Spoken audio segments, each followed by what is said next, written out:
Every creature alive today is the product of a long negotiation with its environment. Fish grew gills because water demanded it. Birds hollowed out their bones because the sky demanded it. Even something as unglamorous as a polar bear's fat layer is a direct answer to an Arctic winter. Nature doesn't hand out free passes. Every trait is a receipt for a problem the environment posed. And then there's us, apparently the one species that never got the memo, wandering around with a body that seems to be arguing with the very planet it supposedly grew up on. Start with something as simple as standing outside. 15 minutes in direct sun and human skin starts turning red, tightening, eventually peeling.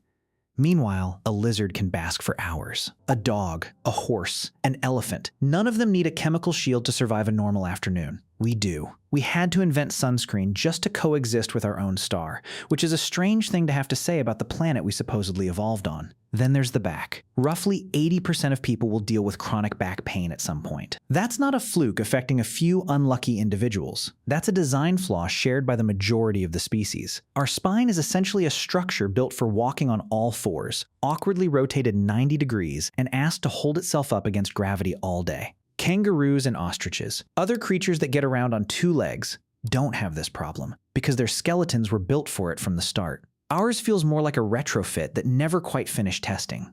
Childbirth is worse. It's the most dangerous delivery process of any mammal on Earth, largely because our heads are too big for the space they need to pass through. For most of human history, giving birth was one of the top causes of death for women. A horse foal is standing and walking within an hour of being born. A human infant can't even support its own skull for months. We arrive into the world more fragile and dependent than almost anything else that's ever lived. Add allergies to the pile. Roughly a third of people on the planet have an immune system that overreacts to something completely harmless. Pollen, peanuts, shellfish, a cat walking through the room. That's not a system working correctly. That's a system that seems miscalibrated for its surroundings. But the strangest evidence isn't physical at all. It's psychological.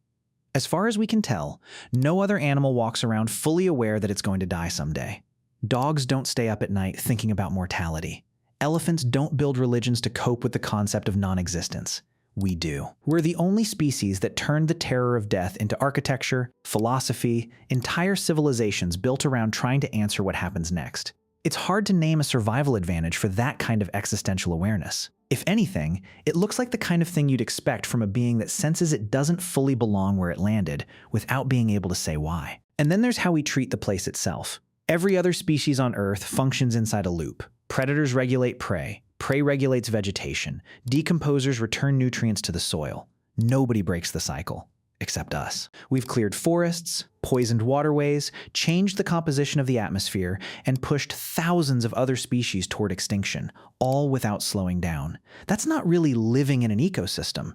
That's behavior you'd associate with something that showed up somewhere it wasn't built for and simply doesn't know the local rules. So where would that leave us, if not here? In 1973, Francis Crick, the man who helped decode the structure of DNA and won a Nobel Prize for it, co-authored a paper proposing something called directed panspermia, the idea that life on Earth may have been deliberately planted here by an intelligent civilization elsewhere in the galaxy. Coming from someone of Crick's stature, it wasn't a fringe suggestion so much as a scientist admitting the timeline didn't sit right with him. Life appears in the fossil record only about 700 million years after Earth itself formed, while the planet was still being pummeled by asteroids and cooling from a molten state. In geological terms, life showed up almost the instant it possibly could have, which has always struck biologists as suspiciously fast. Then there's the Murchison meteorite, which fell in Australia in 1969. Scientists cracked it open and found more than 90 amino acids inside, some identical to the ones every living organism on Earth uses. So the raw ingredients for life are apparently just floating around out there, drifting on rocks through space. And we know life can survive that trip. Tardigrades, the microscopic creatures nicknamed water bears, have endured direct exposure to the vacuum of space, cosmic radiation, and near absolute zero temperatures, and lived. When an Israeli lunar lander crashed in 2019 carrying a payload of them, some scientists suspect a few may still be intact on the moon's surface today. In 2013, ecologist Dr. Ellis Silver leaned into all of this in a book called Humans Are Not From Earth, arguing that our sunburns, our bad backs, our allergies, our dangerous childbirth, even our slightly off circadian rhythm aren't just evolutionary quirks. They're symptoms of a species built for somewhere else. Except mainstream biology has a fairly solid counter-argument for almost every item on that list, and it's arguably more interesting than the alien explanation: evolutionary mismatch. We've only been walking upright for about 6 million years. Evolutionarily, that's barely enough time to debug a system, let alone perfect one. We lost most of our body hair because bare, sweaty skin cools a body running long distances far better than fur does, which is what let our ancestors chase prey across open savanna for hours. Sunburn is simply the cost of that trade. Difficult childbirth comes down to what scientists call the obstetric dilemma. Our brains grew larger, faster than our pelvises could adapt to accommodate them, since walking upright already constrained how wide that pelvis could get. Even our disregard for the environment tracks. We evolved in small bands where resources seemed limitless, so our brains were never wired for long-term planetary stewardship.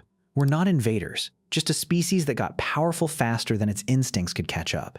So that would seem to close the case. Except for one thing evolutionary biology still struggles to fully explain: the speed of it all. Dolphins have existed for roughly 50 million years. They're intelligent, socially complex, and communicative, and they've never built a single tool. Chimpanzees started using sticks around 4 million years ago and haven't meaningfully upgraded since. We went from sharpened stones to nuclear weapons in about 2 million years, from fire to space stations, from cave paintings to artificial intelligence. 200 years ago, there were no railroads. 125 years ago, no airplanes. 75 years ago, we hadn't reached space. 35 years ago, there was no internet. Nothing else in 4 billion years of life on this planet has accelerated anywhere close to that rate, and scientists still don't have a single, complete explanation for why. Language, cooking, a mutation in the FOXP2 gene, our unique ability to pass knowledge down across generations. Each theory covers a piece of it, but none of them, even combined, fully accounts for how fast we went from prey animal to planetary dominant species. The honest scientific answer is that we don't fully know. The evidence overwhelmingly favors the idea that we're a product of Earth, shaped by the same evolutionary forces as everything else here. Mismatch theory accounts for nearly all the physical strangeness, but almost certainly isn't the same as definitely. And when a founder of modern genetics looks at the data and says something doesn't quite add up, that's not fringe thinking. That's just science being honest about where the picture is still incomplete. Maybe that restlessness, the same impulse that makes us build telescopes and launch rockets just to see what's out there, isn't a defect at all.